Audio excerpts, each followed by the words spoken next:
हुआ, एक संविधान की चीजों को लेकर एक नया आयाम दिया।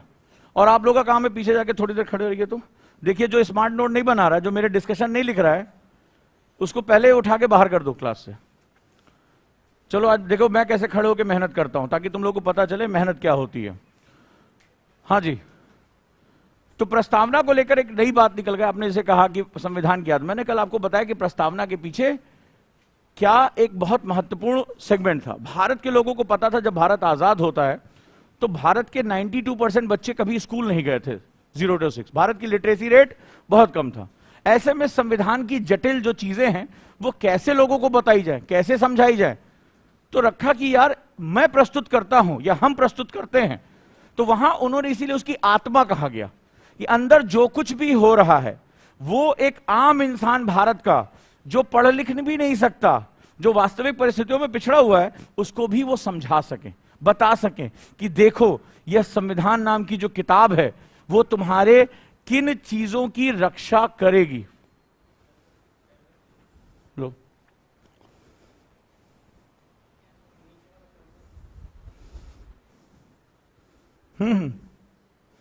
राइट। तो चलिए शुरुआत करते हैं हम लोग। तो कल हम लोगों ने इसके बारे में डिस्कस किया था। अब हमने दो हिस्से बांटे थे, प्रीलिम्स का सिलेबस और मेंस का सिलेबस। तो प्रीलिम्स के सिलेबस में जो प्रीलिम्स होता है, प्रीलिम्स क्या है, इन टॉपिक से तुम देखोगे जब मैं ये आपको लिखाऊंगा तो कई टॉपिक ओवरलैप हो रहे हैं।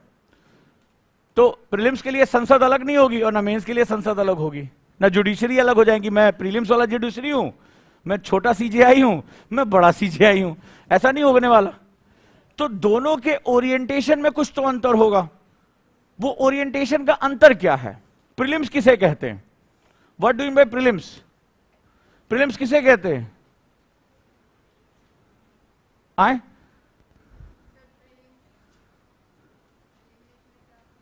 एलिमिनेशन का एग्जाम है। और क्यों इतना दुश्मनी ले रहे हो यूपीएससी से? प्रीलिम्स क्या है? सिलेबस का एग्जाम है। अच्छा, कोई बोला तो? अच्छा, प्रीलिम्स में क्या करोगे? 26 तारीख को क्या करोगे? Objective. What is the meaning of objective?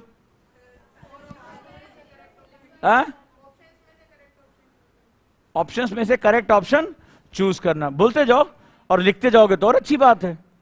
जो सुनेगा वो अब पिटाई खाएगा, क्योंकि तुम्हें नहीं पता प्रीलिम्स एक्चुअली क्या है।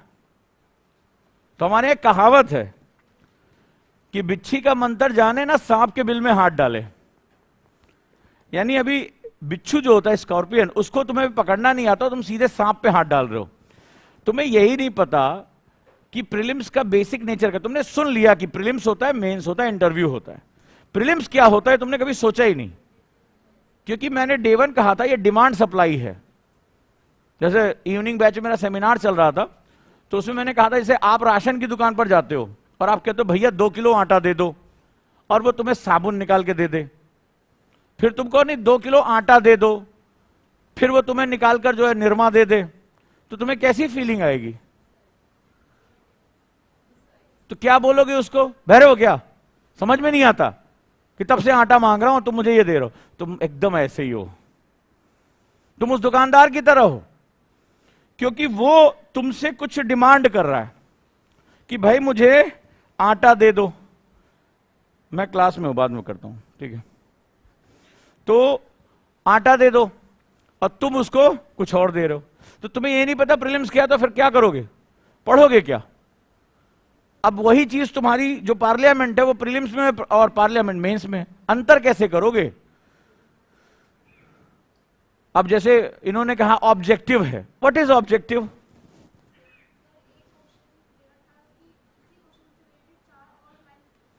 ठीक है,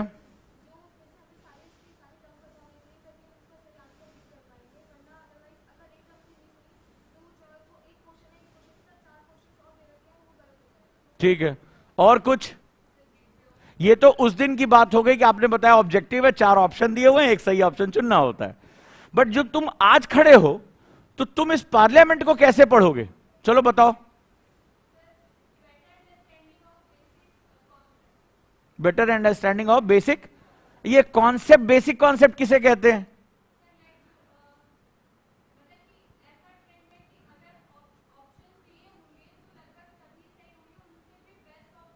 If I am teaching you about the parliament, there are a lot of zombies in the whole market, so-called UPSC aspirants.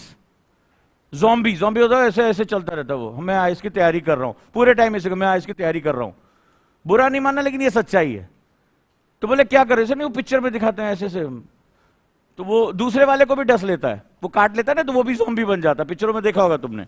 So same like that, ऐसे सिलेक्शन नहीं होता है, तो दूसरे वाले को भी बता देता है ऐसे पढ़ाने से नहीं होता, इस कोचिंग में नहीं होगा, दूसरी कोचिंग में चलो। They are zombies, they behaving like that.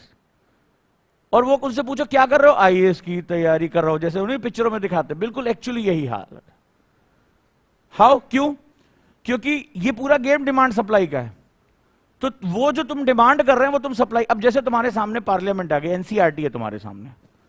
अब एनसीईआरटी है, तो एनसीईआरटी में तुम प्रीलिम्स के लिए पार्लियामेंट कैसे पढ़ोगे, या जुडिशरी कैसे पढ़ोगे, मेंस के लिए कैसे पढ़ोगे, बताओ बेटा।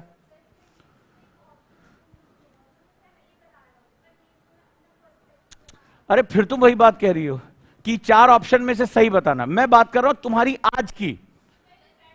आज तैयारी करोगे तभी तो 26 तारीख को पेपर दोगे। प्रीलिम्स क्या है? जैसे आज तुमने कोई इंफॉर्मेशन पढ़ी, तो इसमें से प्रीलिम्स क्या है, मेंस क्या है?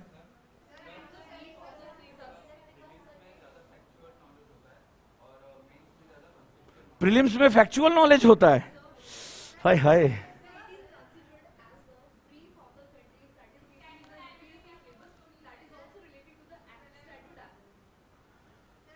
चलो कुछ हमारे पीछे वाले सज्जन भी बताना चाहते हैं। हाँ बताओ।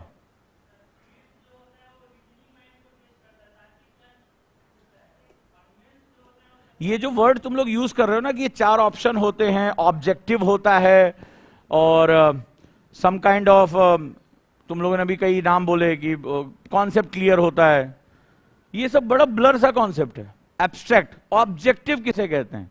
जैसे आप बैठे हो, ढेर सारे लोग हो, अचानक से एक आदमी घर में, उसमें कमरे में घुस आया और ऐसे हर चीज को ऐसे देख रहा है, हर को आदमी घूर कर देख रहा है, तो आप उससे क्या क्वेश्चन करते हैं? सर आपका यहां आने का ऑब्जेक्टिव क्या है? आप ऐसे बात करते हैं उससे, सर आपका ऑब्जेक्टिव क्या है यहां आने का? दैट मीन्स कि आप सबको घूर रहे हैं, सारा सामान घूर रहे हैं, सारा सामान पलट के देख रहे हैं। तुम चोर हो, पुलिस हो, आप रिकॉग्नाइज। तो आप अब जरा मेरी बात को अगर लिख लोगे तो तुम्हारी जिंदगी बदल जाएगी। अब जो बात मैं तुमसे कहने जा रहा हूं कि एक आदमी आया, कमरे में घुसा, ऐसे ऐसे देख रहा है, तुम्हें भी देख रहा है, तुम्हें भी देख रहा है, तुम सबको देख रहा है, फिर सामान पलट के देख रहा है, तो आपको नहीं पता है कि ये कौन है, तो आप उससे कहते हैं सर आपका यहां आने का ऑब्जेक्टिव क्या है? यानी सबसे पहले आप उसका मोटो जानना चाहते हैं, लेकिन इससे कुछ पता नहीं चलेगा। तो आपके दिमाग में 2 चीजें चल रही हैं कि क्या कोई पुलिस की तलाशी चल रही है, या चोर है ये, या किसी का भेजा हुआ आदमी है ये। तो आपके दिमाग में 3 पॉइंट चल रहे हैं, because you are not clear. Then suddenly you ask another question कि सर हु यू आर, किसने भेजा है आपको? तो पहले आप ये भी नहीं समझ सकते कि आपको रूड बात करनी है या पोलाइट रहना है, हो सकता है कोई जानने वाला हो, पापा मम्मी ने भेजा हो।